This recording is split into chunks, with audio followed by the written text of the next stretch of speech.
네, 다스의 실소유주 등을 검찰에 고발했던 참여연대가 다스 관련 자료를 오늘 검찰에 추가로 제출을 했다고 합니다. 이명박 청와대와 관련된 문건이라고 하는데요. 어떤 내용인지 이 참여연대의 김경률 집행위원장 직접 연결해서 자세히 얘기 듣겠습니다. 여보세요? 예, 여보세요. 예, 안녕하세요, 안녕하십니까? 위원장님. 어떤 자료예요?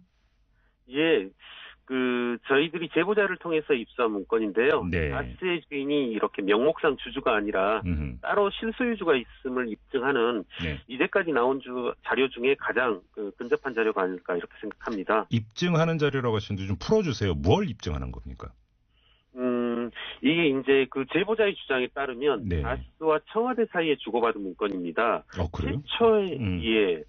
이렇게 최초의 이제 출발은 네. 청와대에서 작성되어진 것으로 보이는 문건으로부터 출발합니다. 네. 그래서 이게 어떤 내용이냐 하면 개략적으로만 설명을 드리면 2010년 2월 7일에 이제 김재정 씨가 돌아가셨는데 네. 이 사망으로 말미암아서 이제 김재정 씨가 명목상으로 이제 최대 주주로 있는 다스의 지분 이것이 어떻게 이제 상속되어져야 되는지 상속세로 납부되어야 되고 네. 이게 이제 그 다스의 실소유주 관점에서 어떻게 하면 이제 가장 이렇게 부의 유출이 예. 적으면서 상속이 이루어질 것인지 그것을 이제 지시하는 그런 문건입니다. 그러니까 이제 결과적으로는 그 김재정 씨의 부인인 권모 씨에게 이제 그 상속이 됐고 권모 씨는 물납으로 주식으로 이제 상속세를 그러니까 납부를 하지 않았습니까? 네네네. 그러니까 이런 방법이 이 문건에 이제 기재되어 있다는 말씀이시잖아요. 구체적으로 기재되어 있습니다. 그런데 이 문건을 이명박 청와대에서 작성했다고 추정하는 근거가 뭡니까?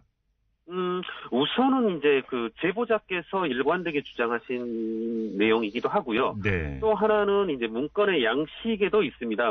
문건의 그 고유한 양식이 네. 글씨체라든가 이런 양식이 이제 그 관공서에서 작성되어진 그런 문건의 형태이고요. 예. 저희가 이제 고민했던 것 중에 하나는 이게 국세청에서 작성되어진 것인가. 상당히 이제 그 세법에 관한 높은 지식을 가진 분이 쓰신 건 맞는데 네. 몇몇 내용들이 여기에 보면은 국세청에서 작성되어진 것은 아닌 것으로 파악되었습니다.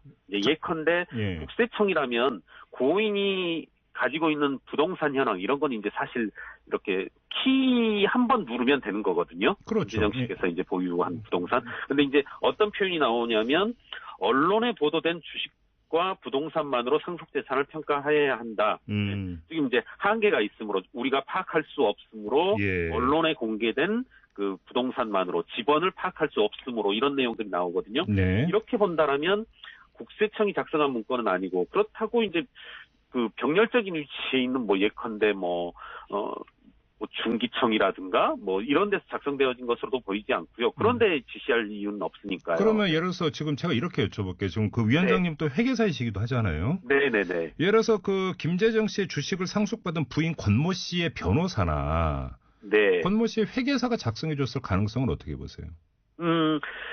그에 대해서는 제가 이렇게 말씀드리고 싶습니다. 이제 예. 청와대 문건 중에서 청와대로 추정된 문건 중에서 어떤 내용이 나오냐면요. 예. 상속세를 어떻게 납부할 것인지 4가지로 제시를 합니다. 최초의 청와대 문건에서. 네. 그래서 방법 1, 방법 2, 방법 3, 방법 4 이렇게 나오는데요. 예. 명백하게 상속인에게 유리한 방법을 방법 1이라 하고 그 다음에 방법 2, 방법 3, 방법 4가 나오는데 예. 이 문건에서는 뭐라고 나오냐면 방법 4로 하여야만이 가장 그 다스에게 그 부의 유출이 가장 작다. 그래서 가장 바람직한 방법을 방법 4로. 그러니까 지금 그 위원장님 말씀은 이게 권모 씨의 네. 변호사나 회계사라면 방법 4를 그 권유할 이유가 없는 것 아니냐 이런 할 리가 말씀이시네요. 없죠. 네, 네. 그리고 거기에도 예. 상속인에게 가장 유리한 방법을 써놓습니다. 방법 1이라고. 거기에 이제 방법 1에 따를 경우에 상속인에게 가장 많은 이제 재산이 돌아간다. 이렇게 되어 그러니까요. 있음에도 예. 권모 씨의 어떤 변호사나 회계사는 당연히 그 방법 1을 그 권유를 했을 텐데 맞습니다. 방법 4를 권유했는데 그렇다면 방법 4는 그 익명의 실소유주에게 가장 유리한 방법인 겁니까? 그렇습니다. 예. 그 방법 4에 어떤 부분이 나오냐면 네. 부동산과 주식을 공익재단에, 즉 청계재단에 출연. 청계재단이란 표현은 없습니다만 네. 공익재단에 출연하여야 한다. 그것만이 이제 절세도 하게 되고 예, 이렇게 그렇죠. 그 지배권에도 영향을 미치지 않는다 이렇게 나오고요. 청계재단은 사실은 그 이명박 전 대통령이 뭐 그 내서 그러니까 만든 재단 아닙니까? 맞습니다. 예. 사실은 이 문건 전반에서도 전혀 이렇게 권모 씨의 이제 김재정 씨의 미망인인 권모 씨의 입장이라든가 이런 건 배제된 채로 어떤 부분까지 나오냐면 맨 첫 번째 모색하는 방법은 공익재단의 100%를 기부하는 것으로부터 출발합니다. 이 문건의 내용이. 자, 그러면 궁금해지는데 계속 이제 그 위원장님 제보자를 말씀을 하셨는데, 네네. 뭐 방송에서 제보자가 누군지 신원은 말씀을 안 하시겠지만, 네. 이 점은 좀 밝혀주실 수 있을 것 같지 않은데 어떤 위치에 있는 제보자입니까? 이 최대 주주 중 이제 두 분이신데요. 이상은 김재정 씨 두 분이신데 그분의 뭐 이렇게 아주 최측근에서 수년 동안 이제 보필을 하셨던 분입니다. 그리고 청와대와 사이에서 문서 수발을 맡았던 분이시고요. 잠깐만요. 바로 제가 여쭤보려고 했던 게 그건데 지금 그 위원장님의 이제 그 의혹에 따르면 청와대에서 이 문건을 작성을 해서 김재정 씨의 부인인 권모 씨에게 전달을 했다라는 것 아니겠습니까? 근데 그 전달된 문건이 이 제보자의 손에 들어가서 참여연대로까지 온 거잖아요. 정리를 하면. 네네네, 맞습니다. 자, 그러면 이 제보자는 이 문건을 어떻게 입수할 수 있었던 건가요? 모든 청와대와 다스의 문서 수발이 이분을 통해서 이루어졌다고 합니다. 그러면 이 문건 말고도 다스와 청와대 사이에 그러니까 여러 번 문서가 오갔다라는 이야기잖아요. 그 얘기는. 예, 맞습니다. 그러면 그 청와대의 창구는 누구였는지 제보 받으셨습니까? 지금 어떤 특정한 분으로 추정은 되고 있고요. 그 부분은 이제 일부에서 이렇게 추적 중이라고 들었습니다. 쉽게 얘기를 하면 청와대 직원 가운데 그 누군가가 다스 전담 역할을 했다 이런 얘기잖아요. 예. 청와대 이런 말씀까지 드려도 된다라면 양모 씨라고 저는. 양모 씨? 양모 씨로 파악되고 그분을 추적 중이라고 들었습니다. 비서관급입니까? 행정관급입니까? 비서관급으로 알고 있습니다. 비서관급입니까? 예. 그러니까 성이 양씨인 비서관급에서 다스를 전담을 해왔다? 네네. 그러면, 그래요? 그러면 이 사람의 신원을 확보를 해가지고 캐면 뭔가 이 줄기가 나올 수도 있다. 이렇게도 뭐 그런 가설이 성립이 되네요. 예, 그렇습니다. 그분 이제 검찰에서 그분을 조사하셔야 되겠죠. 그러니까요. 예. 아니 청와대 직원이 다스 전담할 이유는 전혀 없는 거 아닙니까? 민간 업체인데. 그렇습니다. 예, 사실 이해관계가 있을 이유가 없는 거고요. 그러니까요. 그러니까 뭐 애둘러 가지 말고 간단히 이야기를 하면 실소주 의혹의 대상이 바로 이명박 전 대통령 아닙니까? 맞습니다. 그러니까 이명박 당시 대통령이 청와대 양모 비서관에게 지시를 해서 다스 전반을 핸들링하라 이렇게 지시를 내렸고, 이에 따라서 양모 씨와 다스 사이에 여러 번 문건이 오갔고. 그 문건 가운데는 상속을 어떻게 하는 게 가장 실소유주 MB 입장에서 좋다. 이런 방안이 적혔다. 이런 거잖아요. 참여에 대해서 제기하는 의혹은. 예. 제가 하고 싶은 말씀을 다 진행자분께서 해주셨네요. 저는 정리만 한 거고요. 네. 지금 참여에 대해서 고발을 했잖아요. 지금 그럼 맞습니다. 검찰은 그 줄기를 계속 캐고 있는 걸로 파악을 하고 계세요? 예, 검찰에서도 사실 저도 이렇게 검찰 조사를 많이 받아봤었는데요.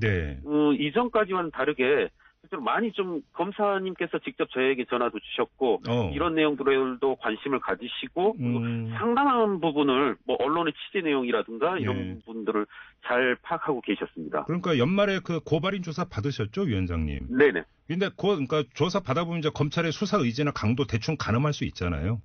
예. 제가 생각했을 땐 상당히 의지를 강하게 가지고 있고요. 뭐 조사 받으러 갔을 때 과거에 이렇게 정호영 특검 때의 자료라든가 이런 게 산더미처럼 쌓여 있으면서 그것들을 계속 추적하고 계셨습니다. 알겠습니다. 그리고 오늘 나온 이야기가 국세청에서 전격적으로 다스에 대한 세무조사에 들어갔다는 보도가 아침부터 나왔는데, 이건 어떤 차원으로 지금 위원장님은 해석을 하고 계세요? 이제 사실 서울청 조사 사국이라고 하면 상당한 이제 조사 강도를 가지고 있고 그리고 구체적인 혐의를 가지고 있을 때 이제 조사를 나가는 것으로 알고 있습니다. 제 생각엔 국세청에서도 저희가 제보한 내용과는 별개로 상당한 이제 탈세 혐의를 포착하고 있지 않나. 그래요? 이렇게 생각하고 있습니다. 그러면 탈세 혐의와 관련해서는 국세청에서 집중적으로 캐고 있다. 그러면 여기서 검찰과 국세청에서 일정한 역할 분담 가능성도 배제할 수는 없겠네요, 그러면? 예, 그렇겠죠. 네. 그러니까 탈세 부분, 그러니까 고발 내용 중에 조세 포탈 혐의가 있으니까 제가 기억하기로는, 그러니까 조세 포탈 혐의는 국세청에서 전문적으로 캐고, 네. 실소유주의 관계라든지 이런 것들을 검찰에서 캐고 있을 가능성, 이렇게 좀 그 그림을 그려볼 수도 있겠네요, 그러면? 예, 그렇게도 받아들일 수 있을 것 같습니다. 알겠습니다. 그리고 그 위원장님 이제 회계사이시기도 하고 다스 내부 장부를 쭉 검토를 하신 걸로 제가 들었는데요. 예. 이 자금 흐름 관련해서 이상한 게 좀 포착이 된 게 있습니까? 여러 가지 지금 이제 어제 이렇게 정호영 특검에서 120억 외에는 뭐 발견된 게 없다 이런 식으로 이제 입장 발표를 했는데 네. 저로서는 이제 많이 좀 터무니없는 게 네.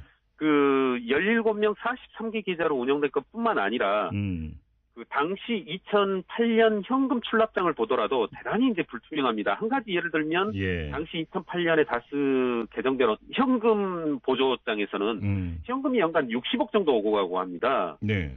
이렇게 현대 기업에서 연간 현금 유출입 규모가 60억이다. 매일 2천만 원 정도가 이렇게 결제된다는 얘기거든요. 잠깐만요. 쉽게 위원장님. 근데 그 다스가 1년 매출액이 1조가 넘는 회사잖아요. 네네. 근데 현금 60억 오가는 게 이상한 겁니까?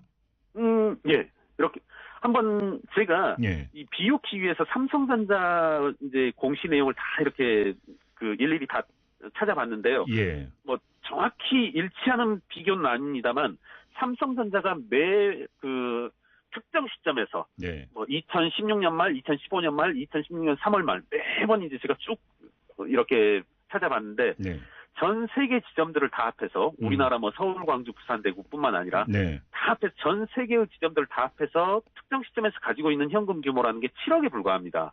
진짜요? 네네. 아, 그러니까 지금 이게 뭐냐면 이제 거래라는 게 전자어음으로 거래할 수도 있고 계좌 이체가 될 수도 있고 이런데 지금 현금 거래가 됐다는 것은 은행에서 현찰로 뽑아가지고 맞습니다. 이렇게 썼다 이 얘기군요. 그러니까. 거거든요. 예. 그럼 이게 검은 돈 흐름의 한 그 갈래일 수가 있다. 이걸 의심하시는 거네요. 아유, 그럼요. 예. 참고로 그 세무 당국에서 저랑 우리 진행자님하고 이렇게 현금을 3천만 원 주고 받았다. 이런 진술들은 전혀 받아들여지지 않습니다. 예. 아, 그래요? 요즘 세무 당국에서는 입증할 자료가 없으니까. 예, 그렇죠. 그 둘 사이에 얼마든지 짜고 할 수 있으니까요. 결국은 그러면 이 60억이라고 하는 현찰 거래라고 하는 것은 이게 실소유주에게 그 전달됐을 가능성, 이걸 의심하시는 거죠? 충분히 의제될 수 있는 거죠. 사실은 이제 세무당국에서는 그렇게 의제할 겁니다, 아마도. 근데 이와 같은 제가 좀 이해가 안 되는 게 위원장님도 그냥 그 장부 보고 이렇게 찾아냈는데 정호영 특검은 왜 못 찾았대요? 제 생각엔 못 찾았다기보다는 사실 이렇게 17명 43개 계좌도 우리가 찾아내주고 구체적인 어떻게 보면 이렇게 빼도 박도 못할 수 없는 증거를 갖다 대었을 때 이렇게 정호영 특검에서 인정한 사실이지 않습니까? 이게 이제 17명의 43개 계좌라는 게 이제 탈세해서 분산 그 예치해왔던 그 계좌 말씀하시는 거잖아요. 네네. 이건 사실 정호영 특검이 먼저 밝힌 내용은 아니거든요. 전혀 그런 내용은 없었다고 했다가 이제 일부 이렇게 보도 내용들에서 여러 전문가들이 합심해서 찾아냈을 때 언급한 건데요. 제 생각엔 정호영 특검은 또 얼마든지 앞으로도 이렇게 뭐 이른바 태세 전환이 이루어질 것 같습니다. 알겠습니다. 예. 지금 위원장님 인터뷰를 진행을 하다 보니까 조만간 후속 인터뷰가 있어야 될 것 같습니다, 위원장님. 고맙습니다. 오늘 말씀 여기까지 듣도록 하고요. 아무튼 양모 전 청와대 비서관을 찾아서 진술을 받는 게 일단은 급선무인 것 같다라고 하는. 그럴 것 같습니다. 이게 좀 중간 정리인 것 같네요. 알겠습니다. 오늘 말씀 여기까지 들을게요. 고맙습니다, 위원장님. 고맙습니다. 네, 지금까지 참여연대의 김경률 집행위원장이었습니다.